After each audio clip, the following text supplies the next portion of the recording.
Salut, comment ça va? Aujourd'hui, je veux te parler des chocs culturels que j'ai eus en revenant en Argentine après 12 ans. C'est-à-dire, cela fait tout juste 1 an depuis la dernière fois que je suis allé en Argentine, et cela faisait 13 ans que je n'avais pas mis les pieds dans mon cher pays, l'Argentine.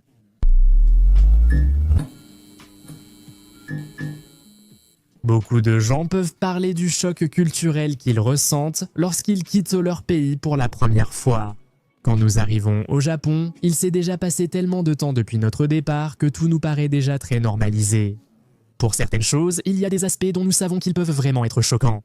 Mais je veux plutôt parler de ce qui m'a frappé en revenant en Argentine, car cela peut aussi te faire comprendre à quel point c'est différent du Japon. Le premier détail que je veux souligner, c'est que lorsque nous sommes revenus en Argentine, il y a un point très simple, très bête, mais qui pour moi a été très libérateur. C'est de pouvoir enlever le téléphone du mode silencieux, du mode vibreur. Je dis cela car au Japon, nous vivons principalement avec nos téléphones en mode silencieux. Tu ne peux pas utiliser le son, c'est-à-dire que le bruit du téléphone dérange les autres. Par exemple, je ne sais pas, quand je vais au travail, je suis en voiture avec des collègues et pour ne pas déranger avec les messages ou les notifications que je reçois, je le mets en mode silencieux. Là où je peux le laisser non silencieux, c'est pendant le travail. Parce que bien sûr, les appels que je peux recevoir viennent de collègues de travail sur le chantier, qui parfois sont loin. Le téléphone ne doit pas sonner si tu vas manger au restaurant ou dans les transports en commun, c'est là où tu dois faire le moins de bruit possible avec le téléphone.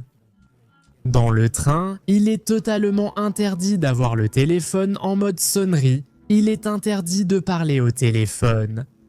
Et en Argentine, ça me paraissait même bizarre d'avoir tout le temps le téléphone en train de sonner. Parce que je suis tellement habitué à le mettre en mode silencieux que chez moi je le mets en silencieux, puis j'oublie de le réactiver. Et je ne sais pas. Et c'est comme si je ressentais une sorte de libération à pouvoir avoir le téléphone sans le mode silencieux activé. Par exemple, ici au Japon, personne n'envoie de messages vocaux. Je ne sais pas si j'ai déjà vu un japonais en envoyer un. La question des klaxons dans la circulation est incroyable, parce qu'ici, les gens n'utilisent presque jamais le klaxon en conduisant, enfin, pour n'importe quoi. En gros, oui, on utilise le klaxon, mais normalement c'est seulement quand c'est vraiment nécessaire. Si la circulation est bloquée ou quelque chose comme ça, personne n'utilise le klaxon, parce qu'évidemment le klaxon n'est pas synonyme d'accélérateur. Klaxonner ne fera pas avancer la circulation. Et ça, c'est quelque chose. Je savais qu'en Argentine, ce n'était pas normal. J'ai des souvenirs que... En Argentine, quand la circulation était bloquée, les gens s'énervaient et commençaient à klaxonner. Et oui, ce n'était rien d'étrange. Un autre point dont je me suis souvenu, c'est le sujet des livraisons. J'ai fait une énorme bêtise, mais j'ai vraiment été surpris d'avoir l'application de commande et la quantité de livreurs qu'il y avait. Ici au Japon, il y a pas mal de livraisons, mais c'est limité à McDonald's, des pizzerias, des sushis et quelques chaînes de restaurants qui font des livraisons. Actuellement, il y a Uber Eats et ça marche énormément, mais c'est très cher. Pour être honnête, j'ai commandé 2 fois et franchement, je n'ai plus envie de commander parce que c'est très cher, ça dépend beaucoup de la distance. Et parfois, si l'endroit, le restaurant, est à plus de 2 km, parfois la livraison peut te coûter jusqu'à 10 $. Parfois, on dépense 20 $ pour la nourriture et 30 $ pour la livraison pour quelque chose qui n'en vaut que 20. Ça m'a paru beaucoup. Par contre, sur Pedidosia, ça m'a semblé... Le prix m'a semblé assez abordable et en plus la variété. Non, il y a de tout, il y a de tout. Et c'est bien parce que j'ai découvert plein de plats, des endroits où manger très bon, et en fait, je n'ai eu qu'une seule mauvaise expérience. Un jour, j'avais envie de manger chinois en Argentine. Tu parles d'un champion. Et le truc, c'est que j'avais commandé dans un endroit qui s'appelait le Gourmet de Shanghai, un truc comme ça, qui se trouvait près d'Almagro, par là. Ok, la nourriture sent le pourri. Je te dis que le gars revienne. Je lui fais sentir l'assiette. Tu penses qu'il ne va pas la sentir? Ok, le restaurant, c'est le Gourmet de Shanghai. Et voilà, ils m'ont coupé le téléphone. C'est pourri ça, amiral? FJCI. J'ai passé une commande. Déjà à 10h30. Elle devait arriver entre 11h30 et midi, mais elle est arrivée à 1h10 du matin. 12h50, quand j'ai appelé au téléphone, tout allait mal, tout allait vraiment mal, et après j'ai regardé les avis sur Google Maps. Noté 2,7 étoiles avec une photo d'un client l'ayant reçu. La plupart ont eu le même problème, leur commande arrivait avec 1 heure de retard, un disait qu'elle était arrivée avec 4 heures de retard. Qui a pris une photo et il y avait un petit cafard dans la nourriture. Un désastre. Mais à part ça, c'est une mauvaise expérience que je voulais raconter. C'est la revanche avec cet endroit. En vrai, tu te dis, mec, ne touche pas au travail des gens. Non, non, non, non, non, je veux dire, il y a les avis là-bas. Et cet endroit ne devrait même pas être autorisé à vendre de la nourriture parce que des gens peuvent finir à l'hôpital à cause de ça. Et il ne faut pas pardonner ce genre de choses. C'est une chose que ce ne soit pas bon, mais c'en est une autre que ce soit avarié. Cependant, à part ça, c'est bien de pouvoir. Une fois, avec Asado Delivery, c'était délicieux. La quantité de milanaises avec accompagnement qu'on avait commandé, des pâtes. C'est-à-dire, c'était bien parce qu'il y avait de tout. Et ça, c'est vrai que ça me manque d'avoir un service de livraison aussi bon qu'en Argentine. Un point auquel il m'a été très difficile de m'habituer, c'est la question du pourboire. Attention, je ne suis pas du tout contre le pourboire, mais ça a vraiment été difficile pour moi, sachant qu'au Japon, le pourboire n'existe pas. C'était quelque chose qui me préoccupait tout le temps, je me demandais toujours si j'avais de la monnaie ou pas, ce genre de choses. Nous étions allés à Rosario en bus. Et je me souviens quand nous étions dans le bus. Il y avait des valises à descendre des deux côtés du bus, et il y avait un jeune homme qui s'occupait de descendre les valises et de recevoir un pourboire. J'étais d'un côté, ma valise de l'autre, juste là. Il suffisait de faire ça et c'était bon. Je dis au chauffeur, pas de problème si je prends ma valise de l'autre côté en attendant qu'ils finissent de descendre les autres. Et le chauffeur m'a dit, je ne peux rien te dire, si je te dis quelque chose, le gars va se fâcher contre moi. J'ai dû attendre longtemps pour qu'il me donne la valise. Et bon. Oui, c'est facile pour la livraison, dire tiens, garde la monnaie.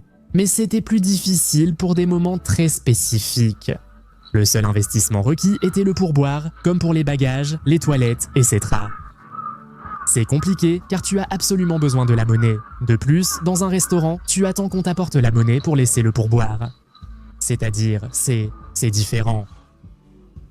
Le point suivant que je veux souligner, et d'ailleurs, c'est aussi quelque chose qu'on me demande très souvent, c'est le sujet du cannabis. Le souci, c'est qu'au Japon, c'est extrêmement illégal. Si jamais ils t'attrapent à l'aéroport, même avec un peu d'herbe, c'est fini, tu iras sûrement en prison. Et bien sûr, l'Argentine vient de légaliser l'autoculture. Super, félicitations pour ce bon progrès, revenons à notre sujet. Eh bien, je savais qu'il y avait beaucoup de gens qui consomment de la marijuana en Argentine, mais c'était vraiment fou de sentir l'odeur du joint dans beaucoup d'endroits. J'ai beaucoup d'amis qui ne savaient pas qu'ils consommaient de la marijuana et ils en consommaient, c'était quelque chose de facile. Je suis d'accord avec la consommation, autant médicinale que récréatif, parce que bon, c'est comme ça, la consommation ne peut pas être arrêtée. C'est soit nourrir, le narcotrafic, soit c'est... Le gouvernement devrait-il contrôler, régulariser et percevoir les impôts sur cette activité si elle tombait entre ses mains? Je préfère que les impôts financent le gouvernement plutôt que le trafic de drogue. En soi, cette chaîne n'est pas faite pour vouloir influencer les idéologies de qui que ce soit, c'est une opinion complètement personnelle, si quelqu'un n'est pas d'accord, je trouve ça très bien. Un autre point qui m'a surpris, positivement et négativement, c'était le sujet des déchets. Ce qui m'a surpris positivement, c'est que, eh bien, j'ai trouvé la ville, la capitale, beaucoup plus belle, beaucoup plus propre. J'ai des souvenirs où je prenais le train, je me souviens, une fois j'ai pris le train. J'étais assis près de la fenêtre à côté d'un autre type quand un vendeur est arrivé. Il a acheté une glace, il a pris le paquet de la glace et... Il s'est penché devant moi pour jeter les déchets par la fenêtre. En plus, il m'a sali et il m'a dit pardon. Il m'a couvert de chocolat. Et c'est bien parce que je crois que cette mauvaise habitude s'est déjà perdue, ce que je trouve génial. Et je me souviens qu'à la capitale, il y avait des déchets jetés partout. C'était très courant qu'une personne prenne une bouteille d'eau et la jette sur le trottoir. C'était assez moche de voir ça, et c'est bien, parce que moi, du moins là où je suis passé, je n'ai pas remarqué de déchets jetés n'importe où. Et ce qui m'a vraiment dérangé, c'est le problème des déchets ménagers. Parce qu'ici, par exemple, il y a un jour pour les emballages, un jour pour les déchets organiques et le papier, un jour pour le plastique et le carton. Et franchement, là où on logeait, où on avait la poubelle, prendre une bouteille en plastique et la mettre avec le reste des déchets.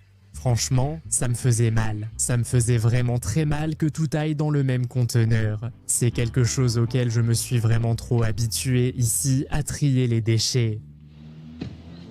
La valeur de la monnaie était quelque chose qui m'a vraiment constamment embrouillé. Je ne savais vraiment pas distinguer ce qui était bon marché, ce qui était cher. Imaginez, quand je suis parti d'Argentine, le dollar était à quelque chose comme, je ne sais pas, il n'atteignait même pas les 5 pesos. 3,50. Je crois que c'était un prix assez stable de 3,50 et... je ne sais pas si 5. Mais de toute façon, la base était que je ne sais pas. Une bouteille d'eau te coûtait 1 peso, un chewing-gum te coûtait 5 centimes. Soudain, je me suis rendu compte qu'un chewing-gum coûtait 5 pesos. Une bouteille d'eau coûtait 20 à 30 pesos, donc non. Je n'avais pas la marge, tu vois, ce n'est pas comme si j'ajoutais un zéro au prix. Beaucoup me demandaient si je pouvais marcher sur le trottoir ou dans la rue. Oui, il n'y a pas de problème. Il y a certaines rues qui ont une voie marquée pour les vélos, d'autres non, mais la plupart du temps, on peut courir où on veut. Le problème était que je n'arrivais pas à faire les calculs pour déterminer si quelque chose était cher ou bon marché. Je voyais parfois l'eau à 50 pesos, parfois à 20 pesos. J'étais vraiment très confus, honnêtement. Et même aujourd'hui, je suis encore un peu perdu. Parce qu'il y avait des choses auxquelles je faisais attention. En raison du taux de change, je me disais, le prix n'est pas très avantageux en dollars. Ce n'était pas, c'était très... J'avais vraiment beaucoup de mal à distinguer ce qui était bon marché et ce qui était cher en réalité. Une autre chose qui m'a beaucoup plu là-bas, c'était la liberté que les gens avaient d'afficher leur propre apparence. C'est-à-dire, ici au Japon, on peut voir de tout. Des cheveux de toutes les couleurs, des vêtements bizarres, des tenues, des looks. Il y a de tout, mais le fait est qu'ils évoluent toujours dans un cercle fermé, dans un certain milieu. Par exemple, si on se rend dans des quartiers comme Harajuku, et tu peux croiser des gens avec des cheveux de toutes les couleurs, des maquillages très étranges, des tenues vraiment bizarres. Oui, parfois j'ai même vu des vieilles dames avec les cheveux violets.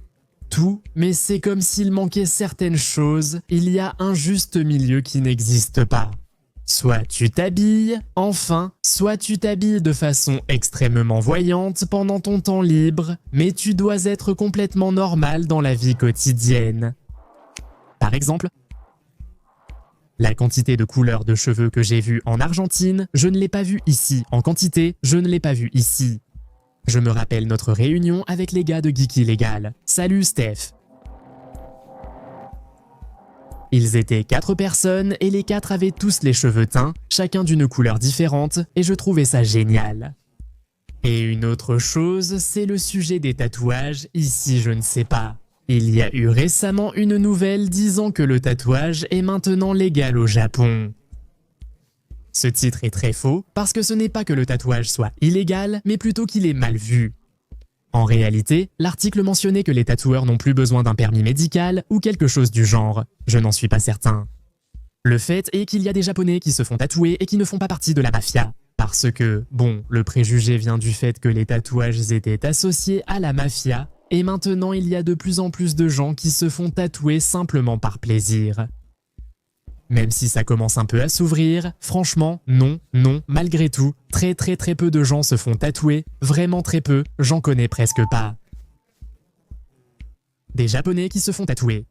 Pour être honnête, si ça ne tenait qu'à moi, par exemple, j'adorerais me couvrir les bras de tatouages, vraiment, j'adorerais. Mais je ne sais pas, ça me fait un petit quelque chose d'être ici et de tout me tatouer. Peut-être parce que je suis un peu peureux. De plus, c'est très onéreux ici. Ne pas pouvoir dire « Eh, tu n'as rien à faire » me manque. Envoyer un petit message, tu dis « Eh, tu n'as rien à faire, on se voit, allez, on se voit ». Et que ce soit aussi simple de se retrouver entre amis, ici même. C'est comme si tout ce qui est se retrouver avec, enfin, au moins avec des Japonais, se retrouver avec un Japonais, c'est tu dois fixer une date au moins 1 mois à l'avance. Et franchement, c'est chiant, c'est pas cool, c'est pas bien, j'aime pas ça. Le pire, c'est que je dois accepter. Je dois admettre que je me suis habitué à cette façon de créer des rendez-vous avec des amis et bien sûr avec des Japonais. Même si vous partagez les mêmes goûts, vous pouvez vous retrouver avec eux toute la semaine. Et ce sont des gens sympas, mais c'est toujours à l'extérieur, c'est aller dans un bar, aller au karaoké, ce n'est jamais chez quelqu'un, jamais. Sur le plan économique, oui, tu peux faire un plan économique, mais au final, tu dépenses quand même. Eh bien, il y a aussi une question d'espace. Ici, les appartements et les maisons sont plus petits et ça complique aussi les choses. La réalité, c'est qu'étant très pris par la chaîne, je n'ai pratiquement pas le temps non plus de voir beaucoup mes amis. C'est la réalité. Je n'utilise presque pas mon temps libre pour le passer avec des amis, mais plutôt pour produire des vidéos, les gars. Mon seul jour de congé hebdomadaire, le dimanche, je le consacre justement à la chaîne. Le dernier point n'est pas un choc culturel, mais plutôt une mauvaise expérience que j'ai eue. Mais oui, cela souligne aussi les différences culturelles. C'est que, par exemple, au Japon, céder sa place aux personnes prioritaires, c'est quelque chose qui n'est pas si courant. Disons, une situation que j'ai moi-même vue en personne, c'est qu'il y a une dame âgée assise dans la zone des sièges prioritaires, une femme enceinte monte et la dame âgée se lève et lui dit « Chérie, assieds-toi s'il te plaît. Assieds-toi, assieds-toi. » Et la jeune femme enceinte dit « Non, non, non, s'il vous plaît, asseyez-vous. Non, non, non, non, non. » Et elle refuse le siège. Elles restent toutes les deux debout, puis à la station suivante, une autre personne monte et s'assoit. Normalement, quand on veut céder sa place à une personne qui se tient debout en face de soi, il faut se lever et faire semblant de descendre, comme si on allait sortir. Mais normalement, se lever et dire « S'il vous plaît, asseyez-vous », l'autre personne refuse généralement, à moins qu'elle ne ressente vraiment le besoin de s'asseoir. Quand nous sommes allés en Argentine, je me souviens qu'on a dû prendre le train Roca pour aller dans la zone sud. Et nous sommes montés dans le wagon. Nous avons laissé le premier siège libre qui est pour les personnes prioritaires et nous nous sommes assis sur le siège suivant. Le problème est que nous étions fatigués et nous nous sommes endormis. Le problème survient à un certain moment. Pendant plusieurs stations, j'ouvre les yeux, vois le nom de la station, puis referme les yeux et continue à dormir. Le souci, c'est qu'en ouvrant les yeux à cet instant, j'ai aperçu un homme montant avec un bébé sans plus de détails. J'étais en train de dormir. Je ne regardais pas où allait l'homme avec le bébé. J'ai juste vu, fermé les yeux, vu et fermé les yeux à nouveau. Ensuite, pendant le trajet, j'ai commencé à entendre une dame qui disait quelque chose comme « Oui, ils font semblant, ils font les idiots, ils font semblant de dormir. » Et là, alors que j'étais détendu à l'intérieur, j'ai pensé en moi-même « Non, s'il te plaît, qu'il ne soit pas debout à côté de moi. »